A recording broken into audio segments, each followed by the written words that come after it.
Chicos, buenas tardes, ¿cómo están? Buenas tardes, doctora. Buenas tardes, doctora. Buenas tardes, doctora. Buenas tardes, doctora.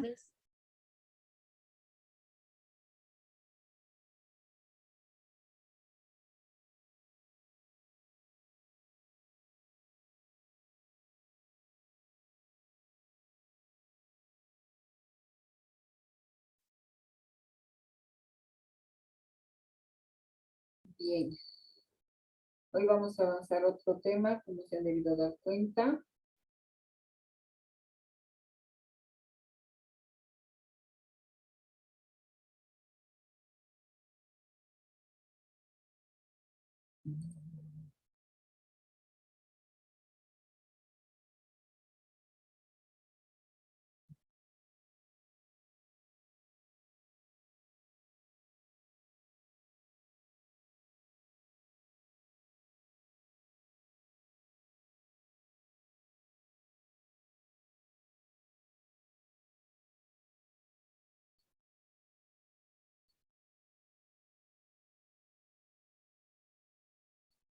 Voy a ya compartir. A ver, ¿quién me va a ayudar hoy día? ¿O Verónica estás? Verónica. Sí, doctora, aquí estoy. Verónica. Entonces tú anotas, por favor, a los que participan. Está bien, doctora. Ya, gracias. Bueno, de todas maneras, quiero hacerles recuerdo que justo el próximo viernes, el 17, ya es nuestro primer parcial. Ya, entonces hay que ir estudiando, repasando y ver algunas dudas que tengan. ¿Ya?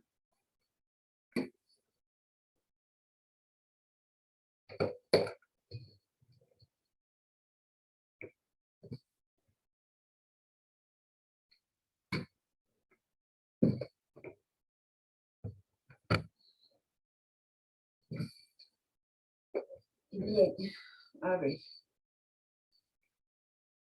¿Tienen alguna duda en relación a ayer?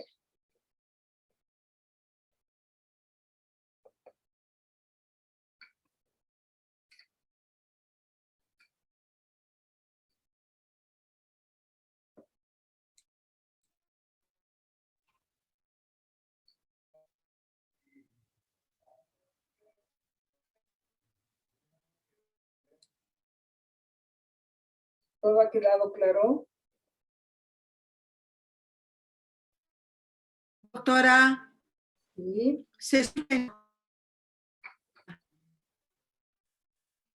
Dime, Isabel.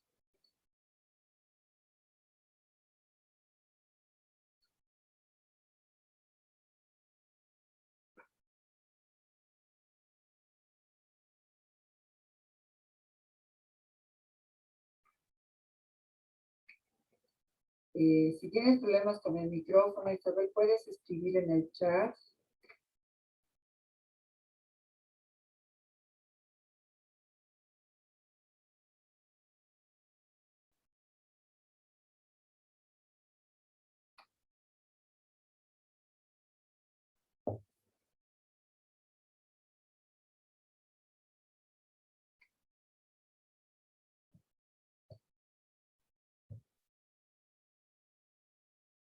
Ah, no.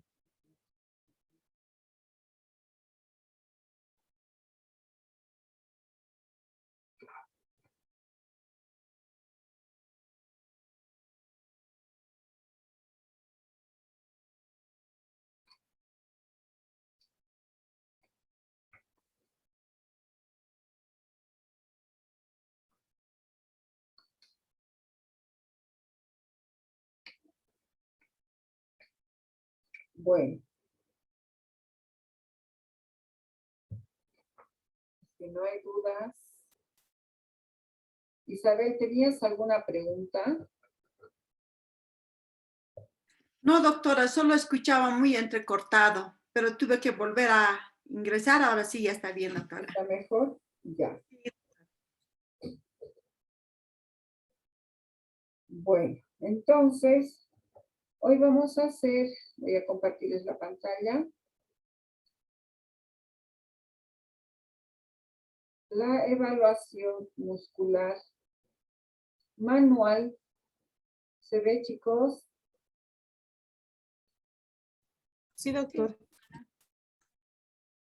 Y parte de lo que es la evaluación muscular instrumental. ¿Ya? Cuando hablamos de la valoración muscular, primero hay que considerar aspectos anatómicos para una buena evaluación, ¿ya? Entonces, para ello tenemos puntos de referencia y puntos de apoyo. Los puntos de referencia anatómicos son los que se emplean para las mediciones antropométricas y las de evaluación. Como ustedes han visto en un video, creo que les he puesto sobre estos puntos, ¿verdad?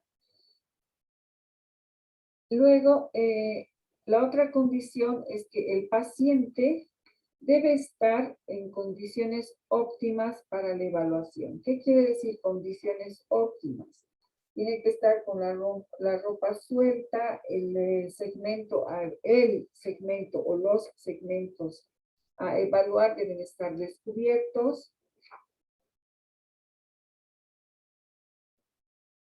Se debe tomar las referencias y a partir de estas referencias tomar en cuenta si vamos a tomar sobre el vientre muscular o si vamos a considerar los tercios proximal o distal de un músculo o de un grupo muscular, ¿ya? Otro factor importante es la posición anatómica o posición neutra para poder evaluar al paciente. En este caso, el fisioterapeuta debe ubicar los puntos anatómicos y empezar a marcarlos. Por esta marcación que se realiza, es necesario tener una referencia para cada medición que vayamos a realizar. Luego, existe un planteamiento de un autor o de varios autores que son Ross y sus colaboradores, Ross con R y doble S, y sus colaboradores que proponen algunos puntos que son comunes en la referencia y como puntos anatómicos para facilitar la medición. Entonces, tenemos, por ejemplo, aquí, como ven en la diapositiva, vamos a tener el vértex, es este punto rojo que está aquí arriba en el cráneo, es el punto central más alto del cráneo.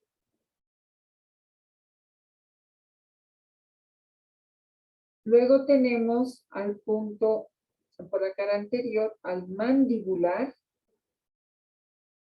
que corresponde al punto central, la parte central o inferior de la barbilla.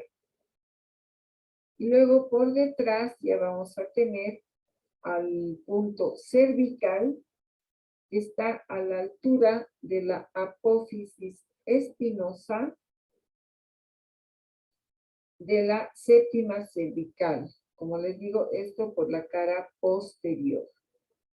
¿Ya? Luego, ya en la parte anterior, en el tronco mismo, vamos a tener el punto supraesternal, que está a la altura de la horquilla esternal. Luego tenemos el mesoesternal, que quiere decir a los lados del esternón, específicamente entre el cuarto entre los espacios cuartos de las articulaciones condroesternales, como indica aquí.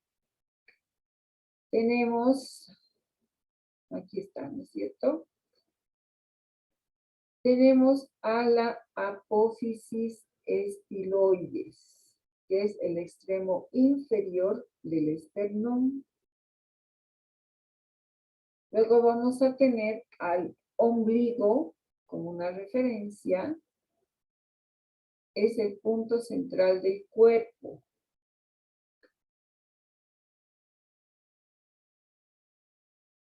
Luego vamos a tener a la sínfisis del pubis,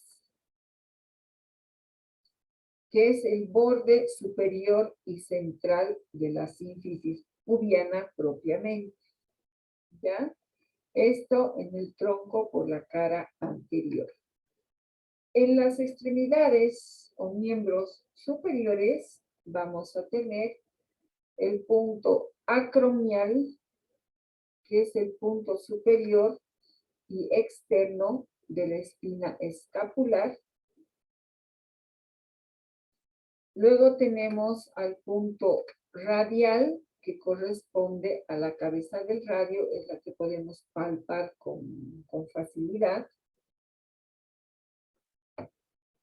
en ambos. Luego tenemos a la apófisis estiloides del radial, que es el punto distal de la apófisis del radio.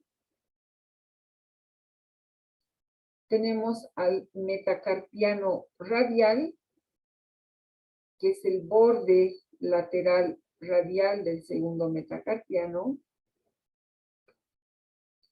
Ahí están los dos.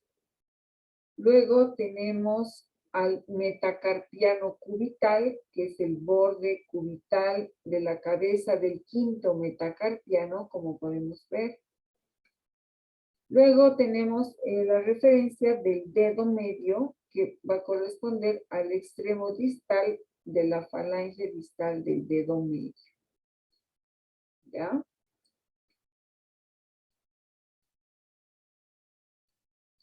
¿Están entendiendo, chicos? Sí, doctor. Sí, doctor. Ok. Bien.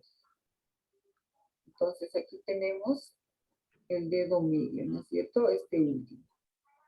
En el miembro o en los miembros inferiores vamos a tener al glúteo como punto de referencia, que viene a ser el centro de la articulación sacrocoxígea.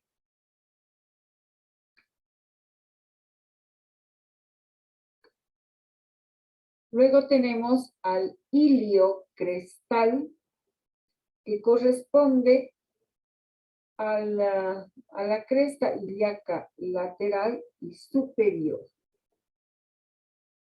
¿Ya? Luego tenemos al ilio espinal, que es en la parte inferior de la espina ilíaca antero-superior. Luego tenemos el punto del trocánter, que está en la parte superior del trocánter mayor. Tenemos el punto tibial, que corresponde a la tuberosidad lateral de la tibia. Viene a ser esta. Los maleolares, que son los puntos distales de los maleolos peroneo y tibial. Ahí están los cuatro. Luego tenemos al calcáneo, que corresponde al talón como tal. Luego al metatarsiano, que se ubica en la cabeza del primer metatarsiano. Y por último, al metatarsiano peroneal, que corresponde a la cabeza del quinto metatarsiano. Y ahora sí, por último tenemos al dedal, que corresponde a la falange distal del dedo más largo del pie.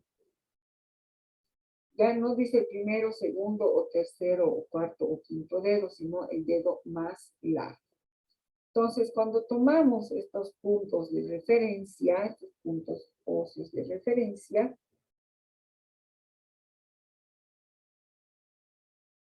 son básicamente para tomarlos, como su nombre dice, de referencia, cuando realizamos una medición del diámetro del segmento.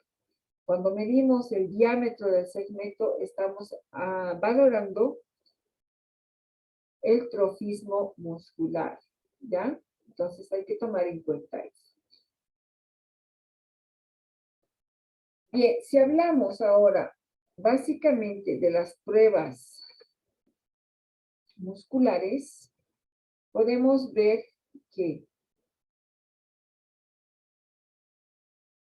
esta prueba muscular se va a realizar de forma activa. Es otra de la alternativa que va a ayudar a determinar una capacidad de excitabilidad y contractibilidad del músculo. Y las pruebas musculares, la prueba de fuerza muscular, para poder identificar un buen potencial, se le emplea también para promover el movimiento voluntario de las articulaciones. Entonces, como referencia, los instrumentos que se emplean para la medición de la fuerza muscular va a ser el dinamómetro, el banco de pesas, las mancuernas, el tensiómetro de cable, el dinamómetro isocinético. ¿Y por qué es el dinamómetro isocinético? El dinamómetro es lo que comúnmente conocemos las que van al mercado como la romanilla. Ese es un dinamómetro. Mide la fuerza, la romana pesa en libras y ¿en qué más pesa, chicos? Kilo. En kilos. Kilogramos. El dinamómetro va a medir o va a pesar en newtons, porque la fuerza se mide en newtons. ¿Ya? Entonces, una de las pruebas de la fuerza muscular va a constituir como un elemento importante tanto de evaluación como de control en el movimiento y va a ayudar a determinar la capacidad de independencia de la persona. Todo esto relacionado en cuanto a las actividades de la vida diaria.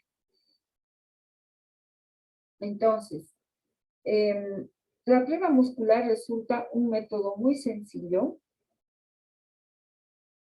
de forma manual, es ágil y está reconocida ya que nos va a permitir aislar y explorar la excitabilidad, la contractibilidad y la fuerza del músculo.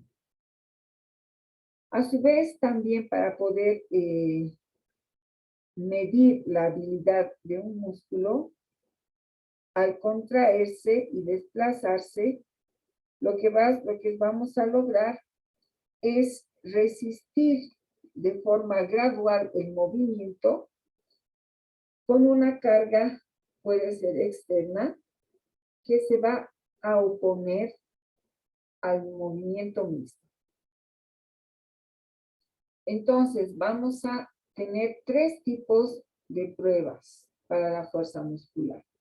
Vamos a tener la fuerza máxima, la resistencia máxima y el potencial muscular.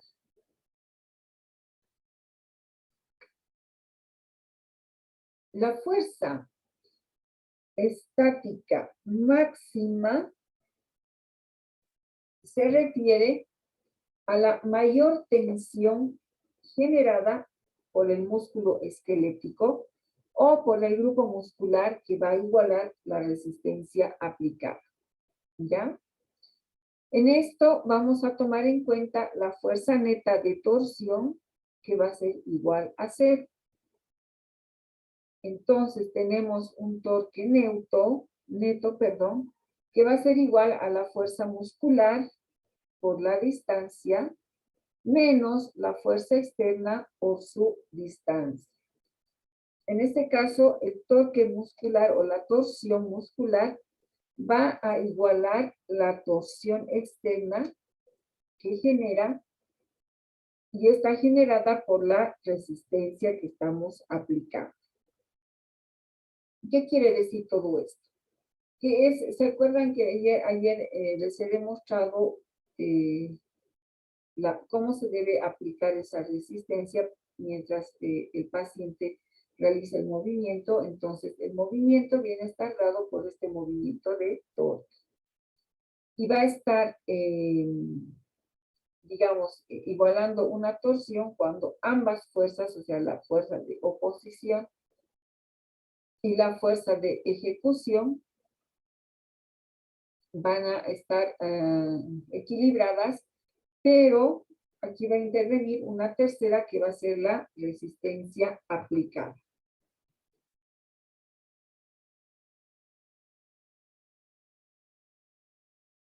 Luego tenemos dentro de la misma fuerza máxima la fuerza dinámica máxima. La fuerza dinámica máxima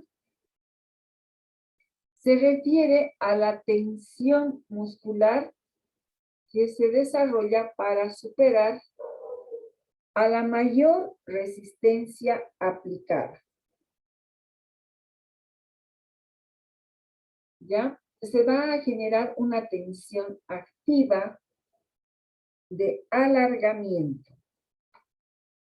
Esta fuerza dinámica máxima también se denomina fuerza dinámica máxima relativa, que viene a ser la manifestación mayor de la fuerza que se desarrolla ante una carga. Vamos a tener dentro de esta una fuerza submáxima, que es la que se consigue al alcanzar el máximo de la expresión. Esto, por ejemplo, no se aplica en la estática, y vamos a tener otra en la dinámica. Cuando producimos las fuerzas, la fuerza máxima, esta va a influir en lo que es el tamaño del músculo, en la coordinación intramuscular y en la contracción entre el músculo de los participantes. ¿Ya? Tenemos la prueba de la fuerza muscular máxima. Esta prueba hay que diferenciarla, ya que existen varias pruebas de fuerza, pero entre lo que es una fuerza estática máxima o una fuerza isométrica máxima.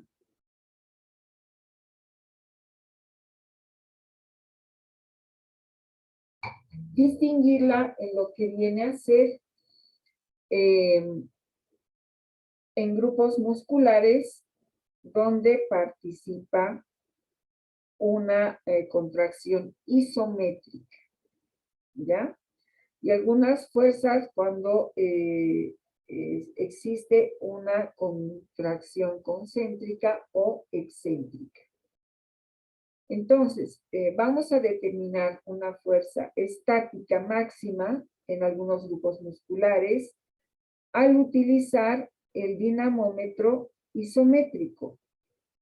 Entonces, cuando empleamos este elemento, se va a determinar una magnitud con una base en el análisis de los picos de fuerza que van a estar producidos en diferentes posiciones del cuerpo. También podemos emplear las pesas libres, las bandas de goma y diferentes resistencias o elementos de resistencia. ¿Ya? Cuando se inicia para una evaluación, se va a emplear una carga del 10 al 40% de forma inicial, ¿ya?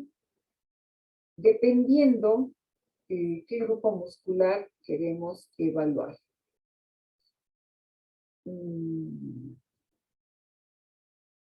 Al iniciar con el 10 al 40% del peso corporal, este se hace en aquellas personas que tienen una discapacidad. Del 40 al 60% del peso se va a emplear en sujetos con niveles de funcionamiento muscular satisfactorio. Por lo tanto, la carga que vamos incrementando de forma progresiva será hasta conseguir detener el movimiento, pero sin permitir un desplazamiento articular.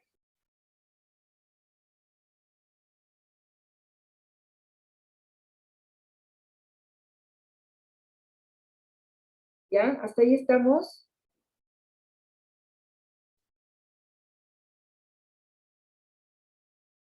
Chicos. Sí, doctora. Bueno. Sí, doctora.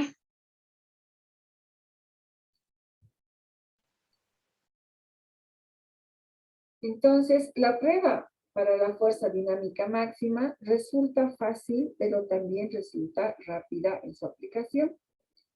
Una vez que vamos evaluando, lo que se va a buscar es la movilización de una carga máxima, pero de forma específica, en una sola repetición, ¿ya? O bien con las máquinas o bien en pesos libres. Y la unidad que se mide es en 1 Rm, ¿ya? El registro se va a dar en términos de valor de la carga que se está movilizando, la carga que estamos empleando para realizar esta evaluación. Luego, lo que vemos es la resistencia muscular máxima. Esta prueba de resistencia muscular máxima es aquella en la que la capacidad de los músculos va a ser el de generar una fuerza submáxima, o sea, por debajo de la fuerza máxima que se ejerce durante acciones repetitivas que son de corta y mediana y larga duración, ¿ya? Luego tenemos la capacidad que van a tener las personas al oponerse a la fatiga, especialmente durante los esfuerzos musculares que son prolongados y los que son cíclicos. ¿Hasta ahí estamos?